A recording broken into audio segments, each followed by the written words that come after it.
ಎಲ್ಲರಿಗೂ ನಮಸ್ಕಾರ ಸ್ನೇಹಿತರೆ. ಶ್ರೀಲಂಕಾ ಎ ವಿರುದ್ಧ ರೊಚ್ಚಿಗೆದ್ದು ಬ್ಯಾಟಿಂಗ್ ಮಾಡಿದ ಭಾರತದ ಬ್ಯಾಟರ್ಸ್. ಹೌದು ಸ್ನೇಹಿತರೆ, ರುತುರಾಜ್ ಗಾಯಕ್ವಾಡ್, ವೈಭವ್ ಸೂರ್ಯವಂಶಿ ಮತ್ತು ತಿಲಕ್ ವರ್ಮಾ ಈ ಮೂವರು ಬ್ಯಾಟಿಂಗ್ ನಿಂದಾಗಿ ನಮ್ಮ ಟೀಮ್ ಇಂಡಿಯಾ ಈ ರೀತಿ ರನ್ ಕಲೆ ಹಾಕುತ್ತೆ ಅಂತ ಯಾರು ಕೂಡ ಎಕ್ಸ್ಪೆಕ್ಟ್ ಆದ್ರೆ ಮಾಡಿರ್ಲಿಲ್ಲ. ಆ ತರ ಬ್ಯಾಟಿಂಗ್ ಆಡಿದ್ದಾರೆ ನಮ್ಮ ಟೀಮ್ ಇಂಡಿಯಾದ ಸೂಪರ್ ಸ್ಟಾರ್ಸ್. ಹೇಗಿತ್ತು ನಮ್ಮ ಟೀಮ್ ಇಂಡಿಯಾದ ಅಬ್ಬರ ಬ್ಯಾಟಿಂಗ್ ನಲ್ಲಿ ಅಂತ ತಿಳ್ಕೊಂಬರೋಣ ಬನ್ನಿ. ಹಾಗೆ ನಮ್ಮ ಭಾರತ ತಂಡ ಬಂದ್ಬಿಟ್ಟು ಶ್ರೀಲಂಕಾ ವಿರುದ್ಧ ಸತತ ಎರಡನೇ ಪಂದ್ಯ ಆದ್ರೆ ಗೆದ್ದಿದೆ. ಹೌದು ಸ್ನೇಹಿತರೆ, ಪಾಯಿಂಟ್ ಪಟ್ಟಿಯಲ್ಲೂ ಕೂಡ ಮೊದಲನೇ ಸ್ಥಾನಕ್ಕೆ ಆದ್ರೆ ಏರಿದೆ ಮತ್ತು ಇದೀಗ ನಮ್ಮ ಟೀಮ್ ಇಂಡಿಯಾ ಬಂದ್ಬಿಟ್ಟು ಫೈನಲ್ ಗೆ ಎಂಟ್ರಿ ಕೊಟ್ಟಿದೆ ಅಂತಾನೆ ಹೇಳ್ಬಹುದು. ಹಾಗೆ ದಿಗ್ಗಜರು ಕೂಡ ವೈಭವ್ ಸೂರ್ಯವಂಶಿ ಅವರ ಬಗ್ಗೆ ಸ್ಫೋಟಕ ಹೇಳಿಕೆ ಆದ್ರೆ ನೀಡಿದ್ದಾರೆ. ಹೇಗಿತ್ತು ನಮ್ಮ ಟೀಮ್ ಇಂಡಿಯಾದ ಅಬ್ಬರ ಮತ್ತು ನಮ್ಮ ವೈಭವ್ ಸೂರ್ಯವಂಶಿ ಎಷ್ಟು ರನ್ ಬಾರಿಸಿದ್ದಾರೆ ಅಂತ ತಿಳ್ಕೊಂಬರೋಣ ಬನ್ನಿ. ಅದಕ್ಕಿಂತ ಮುಂಚೆ ನೀವೇನಾದ್ರೂ ಚಾನಲ್ ಗೆ ಸಬ್ಸ್ಕ್ರೈಬ್ ಮಾಡ್ಕೊಳ್ಳೋದು ಹಾಗೆ ನೋಡ್ತಿದ್ರೆ ಸಬ್ಸ್ಕ್ರೈಬ್ ಮಾಡ್ಕೊಂಡು ಬೆಲ್ ಐಕಾನ್ ಅನ್ನ ಆಲ್ ಇಟ್ಕೊಳ್ಳಿ. ಹಾಗೆ ಮರದೆ ವಿಡಿಯೋ ಒಂದು ಲೈಕ್ ಕೊಡೋದನ್ನ ಕೂಡ ಮರಿಬೇಡಿ. ಇನ್ನು ಭಾರತ ಎ, ಶ್ರೀಲಂಕಾ ಎ ಮತ್ತು ಅಫ್ಘಾನಿಸ್ತಾನ ಎ ಈ ಮೂರು ತಂಡಗಳ ನಡುವೆ ಟ್ರೀ ಸೀರೀಸ್ ಆದ್ರೆ ಆಯೋಜಿಸಲಾಗಿದೆ ಅಂತ ಹೇಳ್ಬಹುದು ಐಸಿಸಿ ಕಡೆಯಿಂದ. ಹೌದು ಸ್ನೇಹಿತರೆ, ಇದೀಗ ನಮ್ಮ ಭಾರತ ತಂಡ ಎರಡನೇ ಪಂದ್ಯದಲ್ಲೂ ಕೂಡ ಶ್ರೀಲಂಕಾ ವಿರುದ್ಧ ಆದ್ರೆ ಗೆದ್ದಿದೆ. ಇನ್ನು ಮೊದಲನೇ ಪಂದ್ಯದ ಬಗ್ಗೆ ನಾವೆಲ್ಲರೂ ಕೂಡ ಮಾತಾಡಲೇಬೇಕು. ಯಾಕಂದ್ರೆ ನಮ್ಮ ಭಾರತ ತಂಡ ಎ ತಂಡ ಬಂದ್ಬಿಟ್ಟು ಮೊದಲನೇ ಪಂದ್ಯದಲ್ಲಿ 277 ರನ್ ಆದ್ರೆ ಹೊಡಿತಾರೆ ಮತ್ತು ಆ ಪಂದ್ಯದಲ್ಲಿ ಹೈಯೆಸ್ಟ್ ನಾವು ರನ್ ಅನ್ನು ನೋಡಲು ಸಾಧ್ಯವಾಗಲಿಲ್ಲ. ಯಾಕಂತಂದ್ರೆ ಸ್ವಲ್ಪ ಲೋಯೆಸ್ಟ್ ಸ್ಕೋರಿಂಗ್ ಗೇಮ್ ಆಗಿತ್ತು ಅಂತಾನೆ ಹೇಳ್ಬಹುದು. ಇನ್ನು ಆ ಪಂದ್ಯದಲ್ಲಿ ವೈಭವ್ ಸೂರ್ಯವಂಶಿ ಆದ್ರೆ ಆಡಿರ್ಲಿಲ್ಲ, ಪ್ರಭ್ಸಿಮ್ರನ್ ಸಿಂಗ್ ಕೂಡ ಆಡಿರ್ಲಿಲ್ಲ, ಮತ್ತೆ ಪ್ರಿಯಾನ್ ಸಾರಿಯನ್ನು ಕೂಡ ಕೈ ಕೊಟ್ಟಿದ್ರು.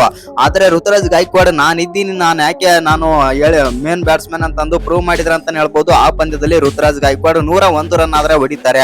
ಅದರಲ್ಲಿ 6 4 3 6 88ರ ಸ್ಟ್ರೈಕ್ ರೇಟ್ ನಲ್ಲಿ ಬ್ಯಾಟಿಂಗ್ ಮಾಡ್ತಾರೆ ಋತುರಾಜ್ ಗಾಯಕ್ವಾಡ್. ಇನ್ನು ತಿಲಕ್ ವರ್ಮನು ಕೂಡ ಅದ್ಭುತವಾಗಿ ಬ್ಯಾಟಿಂಗ್ ಮಾಡ್ತಾರೆ ಅಂತ ಹೇಳ್ಬಹುದು. ಆ ಪಂದ್ಯದಲ್ಲಿ 60 ರನ್ ಆದ್ರೆ ಹೊಡಿತಾರೆ. ಒಟ್ಟಿನಲ್ಲಿ ನಮ್ಮ ಟೀಮ್ ಇಂಡಿಯಾ ಬಂದ್ಬಿಟ್ಟು ಮೊದಲು ಬ್ಯಾಟಿಂಗ್ ಮಾಡಿ 277 ರನ್ ಆದ್ರೆ ಹೊಡಿತಾರೆ, 6 ವಿಕೆಟ್ ಕಳ್ಕೊಂಡು ಆ ಪಂದ್ಯದಲ್ಲಿ. ಇನ್ನು 8 ರನ್ ನಿಂದ ಆದ್ರೆ ಗೆಲ್ಲುತ್ತೆ. ಅಂತೂ ಇಂತೂ ನಮ್ಮ ಟೀಮ್ ಇಂಡಿಯಾ ಬಂದ್ಬಿಟ್ಟು ಆ ಪಂದ್ಯದಲ್ಲಿ ಸೋಲುತ್ತೆ ಅಂತ ನಾವು ಅಂದುಕೊಂಡಿದ್ದೆವು. ಆದ್ರೆ ಅಂತೂ ಇಂತೂ ಗೆಲ್ತಾರೆ 8 ರನ್ ನಿಂದ. ಇನ್ನು ಆ ಪಂದ್ಯದಲ್ಲಿ ಗೆದ್ದಾದ ಬಳಿಕ ಎರಡನೇ ಪಂದ್ಯ ಅಂದ್ರೆ ಅಫ್ಘಾನಿಸ್ತಾನ ಎ ವಿರುದ್ಧ ನಮ್ಮ ಭಾರತ ತಂಡ ಸೋಲುತ್ತೆ ಅಂತ ಹೇಳ್ಬಹುದು. DLS ಮೆಥಡ್ ಪ್ರಕಾರ 4 ರನ್ ಗಳಿಂದ ಆದ್ರೆ ಸೋಲುತ್ತೆ. ಇನ್ನು ಈ ಪಂದ್ಯದಲ್ಲಿ ಅಂದ್ರೆ ಮೂರನೇ ಶ್ರೀಲಂಕಾ ವಿರುದ್ಧ ಮೂರನೇ ಪಂದ್ಯದಲ್ಲಿ ಬಂದ್ಬಿಟ್ಟು ನಮ್ಮ ಟೀಮ್ ಇಂಡಿಯಾ ಈ ರೀತಿ ಬ್ಯಾಟಿಂಗ್ ಮಾಡ್ತಾರೆ ಅಂತ ಯಾರು ಕೂಡ ಊಹೆನೂ ಕೂಡ ಮಾಡಿರ್ಲಿಲ್ಲ. ಆ ಟೈಪ್ ಬ್ಯಾಟಿಂಗ್ ಆದ್ರೆ ಮಾಡಿದ್ದಾರೆ ನಮ್ಮ ಟೀಮ್ ಇಂಡಿಯಾದ ಸೂಪರ್ ಸ್ಟಾರ್ಸ್. ಇನ್ನು ಮೊದಲು ಬ್ಯಾಟಿಂಗ್ ಮಾಡಿದಂತ ನಮ್ಮ ಇಂಡಿಯಾ ಎ ಬಂದ್ಬಿಟ್ಟು ಎಷ್ಟು ರನ್ ಕಲೆ ಹಾಕಿದ್ದಾರೆ ಅಂತಂದ್ರೆ ಬರೋಬ್ಬರಿ 370 ರನ್ ಆದ್ರೆ ಹೊಡಿತಾರೆ 50 ಓವರ್ಗಳಲ್ಲಿ. ಹೌದು ಸ್ನೇಹಿತರೆ, ವೈಭವ್ ಸೂರ್ಯವಂಶಿ ಅವರು 144 ರನ್ ಆದ್ರೆ ಆಡ್ತಾರೆ 67 ಬಾಲ್ ಅಲ್ಲಿ. ಇದರಲ್ಲಿ 13 6 9 4 ಮತ್ತು 216ರ ಸ್ಟ್ರೈಕ್ ರೇಟ್ ನಲ್ಲಿ ಬ್ಯಾಟಿಂಗ್ ಕೂಡ ಮಾಡ್ತಾರೆ ವೈಭವ್ ಸೂರ್ಯವಂಶಿ. ಇನ್ನು ಇವರ ಜೊತೆ ಸಾಥ್ ನೀಡಿದಂತ ಪ್ರಭ್ಸಿಮ್ರನ್ ಕೂಡ 80 ರನ್ ಆದ್ರೆ ಆಡ್ತಾರೆ.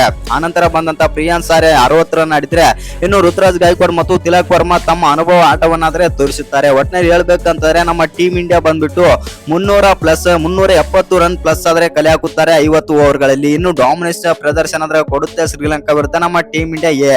ಒಟ್ಟಿನಲ್ಲಿ ಹೇಳ್ಬೇಕಂತಂದ್ರೆ ಈ ಪಂದ್ಯದಲ್ಲಿ ನಮ್ಮ ಟೀಮ್ ಇಂಡಿಯಾ ಆದ್ರೆ ಅದ್ಭುತವಾಗಿ ಆದ್ರೆ ಗೆದ್ದಿದೆ ಮತ್ತು ರೋಚಕ ಜಯ ಅಂತಾನೆ ಹೇಳ್ಬೋದು.